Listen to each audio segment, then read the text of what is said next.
எங்கிருந்து வந்தது அவர்களுக்கு தைரியம்? எங்கும் எதிர்ப்பு, எவரும் எதிர்ப்பு, அரசே ஏற்பாடு செய்த வரவேற்புகளைத் தவிர வேறு எந்த வரவேற்பும் இல்லை. ஓர் ஊரில் தானே எதிர்ப்பு, இன்னொரு ஊரிலாவது வரவேற்பு இருக்காதா என்று எதிர்பார்த்த அரசுக்கு அவமானத்துக்கு மேல் அவமானம். 1921 டிசம்பர் 6ஆம் தேதியன்று வேல்ஸ் அரசரை வரவேற்க மறுத்து எதிர்ப்பை வெளியிட்ட நேருவுக்கு முதல் சிறைவாசம், 6 மாத சிறை தண்டனை. 1922ஆம் ஆண்டு மார்ச் 3ஆம் தேதி நேரு விடுதலை செய்யப்பட்டாலும் மே மாதம் 11ஆம் தேதியே மீண்டும் கைது செய்யப்பட்டார். 1923ஆம் ஆண்டு ஜனவரி 31 அன்று விடுதலையானார். ஆங்கில ஆட்சியில் கைது செய்யப்படுவதற்கோ சிறையில் அடைப்பதற்கோ பெரிய காரணம் எதுவும் தேவையில்லை. மறியல், போராட்டம் என்று தீவிரமான அகிம்சை போராட்டங்களுக்காக என்று கூட இல்லை. எழுத்தில் பேச்சில் நாட்டுப்பற்று நிழல் பட்டிருந்தால் போதும். என்றால் சிறைவாசம், ஏனென்றால் வனவாசம் என்ற காட்டு தர்பார் ஆட்சிதான் நடந்தது. பஞ்சாபில் நாபா என்று ஒரு சிற்றரசு. முன்பு சென்னை மாகாணத்தில் புதுக்கோட்டை சமஸ்தானம் இருந்ததே, அப்படி ஆங்கில ஆட்சி நாபாவின் அரசரை பதவியிலிருந்து வெளியேற்றிவிட்டு ஆங்கிலேய அதிகாரி ஒருவரை நியமித்துவிட்டது. சீக்கிய மக்கள் அதை எதிர்த்து கிளர்ச்சி செய்தனர். அரசு அடக்குமுறையை ஏவியது. நேரு நேரில் சென்றார். போராட அல்ல, அரசருக்கு ஆதரவு தேட அல்ல, உண்மை நிலவரத்தை அறிய. அங்கு என்ன நடந்தது? நேருவே சொல்கிறார்.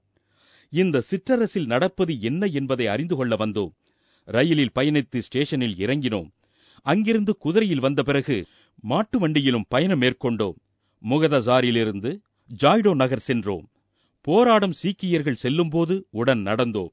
நாங்கள் நிலவரத்தை அறிந்து கொண்டு உடன் திரும்பிவிடும் எண்ணத்தில் இருந்ததால்தான் எங்கள் பெட்டி படுக்கைகளை மாட்டு வண்டியிலேயே ஸ்டேஷனுக்கு உடனே திருப்பி அனுப்பிவிட்டோம்.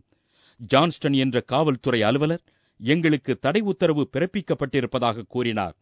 எங்களுக்கு தடை உத்தரவு பிறப்பிக்கப்பட்ட காரணத்தை விளக்காத நிலையில் நாங்கள் ஊர் திரும்ப மறுத்தோம். கைது செய்து விட்டார்கள். ஈபிகோ 144 சட்டப்படி கைது செய்வதென்றால் நாங்கள் அமைதிக்கு பங்கம் விளைவித்தோமா என்று சுட்டிக்காட்டியிருக்க வேண்டும். பிரிவு 188 கீழ் கைது செய்ய சம்மன் அனுப்ப வேண்டும். எனவே பிரிவு 145 கீழ் பொய் வழக்கு போட்டிருக்கிறார்கள் என்றார் நேரு. இதில் கொடுமையிலும் கொடுமை என்னவென்றால், கிரிமினல் குற்றவாளிகளை கைது செய்வது போல அவரை விலங்கிட்டு அழைத்துச் சென்றதுதான்.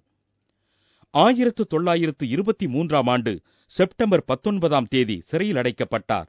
நாபா சிறை உண்மையிலேயே மிகவும் மோசமான இடம். ஈரத்தரை, பூச்சி புழுக்கள் மட்டுமல்ல, பெருச்சாளிகளும் அங்குமிங்கும் ஓடும். தரையில் படுப்பதும் கஷ்டம். கையில் கனமான இரும்பு விலங்குகள் வேறு இருக்கும். ஆங்கில அரசுக்கு தவறு புரிந்திருக்க வேண்டும். இதற்கு பின்னால் விளையக்கூடிய ஆபத்தும் தெளிவாக தெரிந்திருக்க வேண்டும்.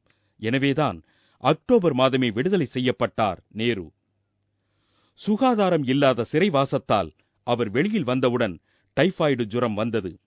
மாண்டேகு செம்ஸ்போர்ட் சீர்திருத்த சட்டத்தின் பரிந்துரைப்படி ஆட்சியில் மேலும் சில சலுகைகளை அளிக்க ஆலோசனை வழங்க இங்கிலாந்து அரசாங்கம் அனுப்பி வைத்த சைமன் குழுவை காங்கிரஸ் வரவேற்கவில்லை. இந்தியர் நலனுக்காக திட்டங்களை சிபாரிசு செய்ய அமைக்கப்பட்ட குழுவில் இந்தியர் ஒருவர் கூட இல்லை என்றால் நியாயம் கிடைக்க வழியில்லை என்பது காங்கிரசின் கருத்து.